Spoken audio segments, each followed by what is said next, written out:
It's Sunday, and we're gonna do a brew day.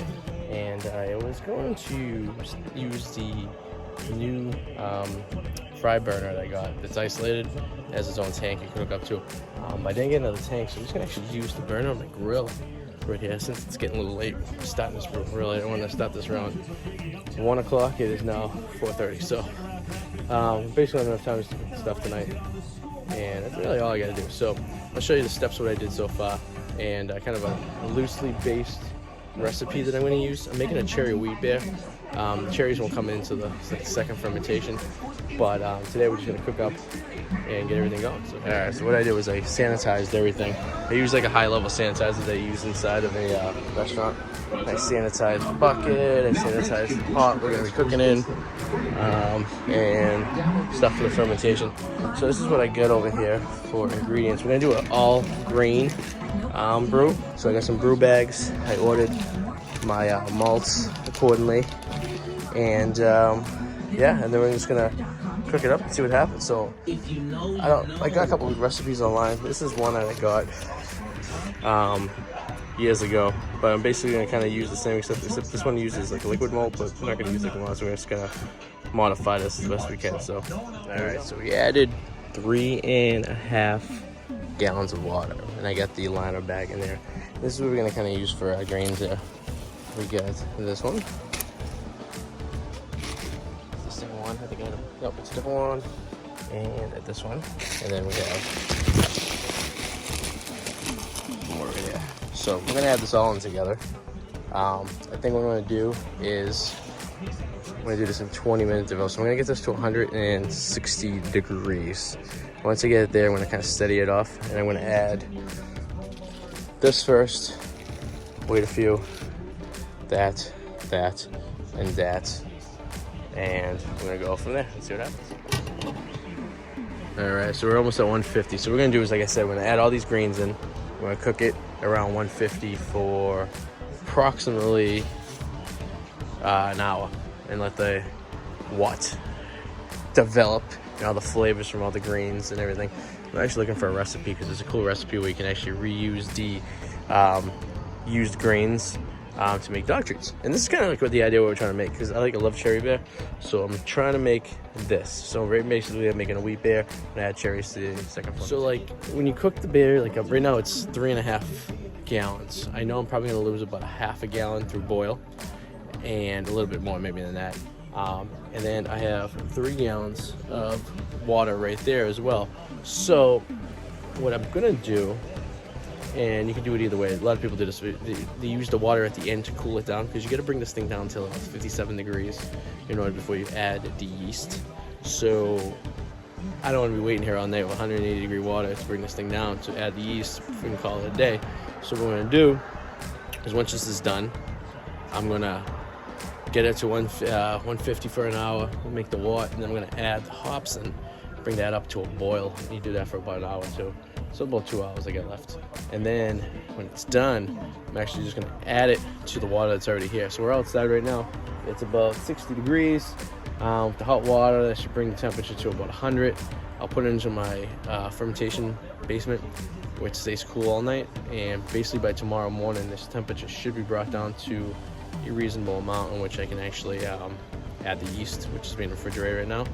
And then doing that, it'll start the fermentation. So I'll start the 1 week from there, and then next Sunday, I will transfer this into another fermentation pot, and we'll add the cherry for a week. And then we're gonna do a direct kegging the following week, which would be cool.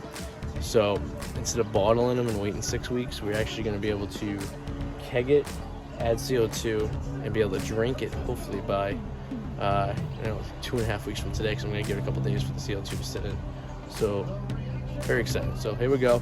We're at 150 right now.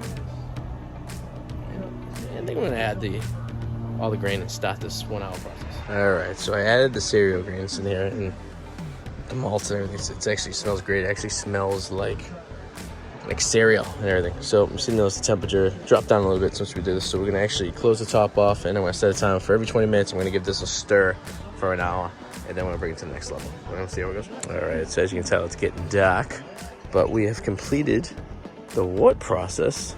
So what we're gonna do is, if you see inside there, it's all steamy. Woo. We are gonna drop the heat. We're gonna drain the wort, and we're gonna bring this to a boil and add our hops. And then we're gonna wait 45 minutes and add some more hops and let that go for another 15 minutes. So we about have probably another, I don't know, once I get this thing down, another hour and a half until we're ready to call it a night here. But let's get the heat shut off here and move on to the next process. All right, we steeped the grains as best as we can. That's the grains right there. It's like 7 pounds of grains. So there's a recipe we can make dog treats out of it, but as of right now, actually, it's kind of dark.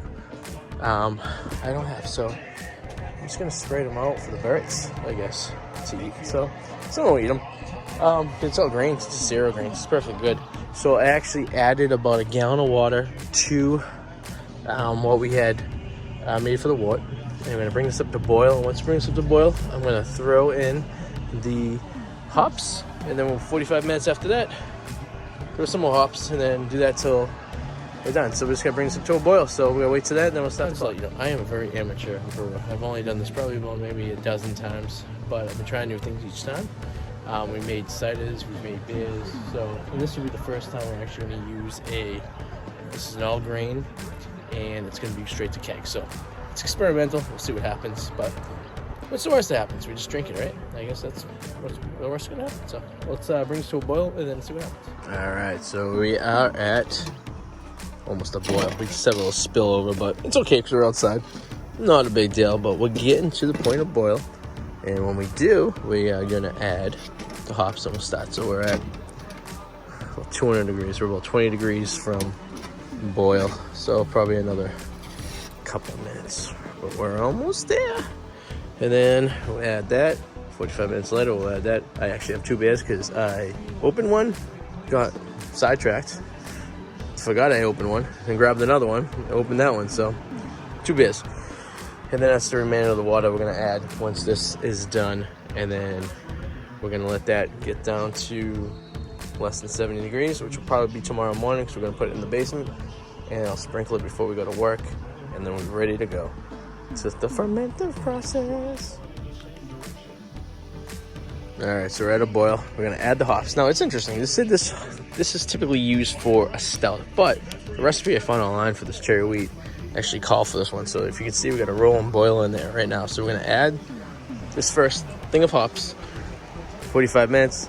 Add the other thing of hops, and then we'll be done for pretty much the night. So there we go. Just add those bad Larrys in. Gotta make sure they're all in there. Cool. All right. Start 45 minutes now. It's getting dark, so while we have this boil for another half hour before I add the other hops and stuff. Suzi J cooked chili. It's a Sunday tradition here in the house. Brew some beer, drink some beer, eat some chili. And I think I won in our family fantasy football, daily fantasy football too. So I think I just made myself 25 bucks. Not 100% sure. We'll find out though. It's still pending, but I think I beat my sister by 0.22, which is amazing. All right, we're at the 45-minute mark. It's looking good. It smells terrific too, so I'm gonna add the rest of the hops. In 15 minutes, we'll be done. And we'll put it in the fermenter and we'll let the temperature break down a little bit till tomorrow. And then we'll add the yeast. So here we go, so 15 more minutes. All right, we let it boil for an hour. Now we're gonna put it in the fermenter and then we will add the yeast once the temperature goes down, probably about tomorrow. So that is it. That's probably it for the process right here. We'll probably come back to you guys when we're kegging it. Or maybe I'll do a few videos in between when we add the cherries in the second fermentation. But for the most part, this is it. It's a pretty easy process to make beer, literally. It's about an hour of cooking the wort at 150 to 180 degrees. And then you let it boil for an hour with the hops and stuff like that. So, you know, it's certainly not rocket science. So, but it's all about what you use for different ingredients and stuff like that. So we'll post what we use for this one below. So you guys can, if you want to redo this one, you can. But instead, other than that, thank you guys for watching, and I'll talk to you guys soon. See you later. Please subscribe and leave any comments and messages. If there's anything we did wrong, let us know, because like I said, we're very new at this and we're kind of just feeling it out. So there you go. Thanks guys. Bye.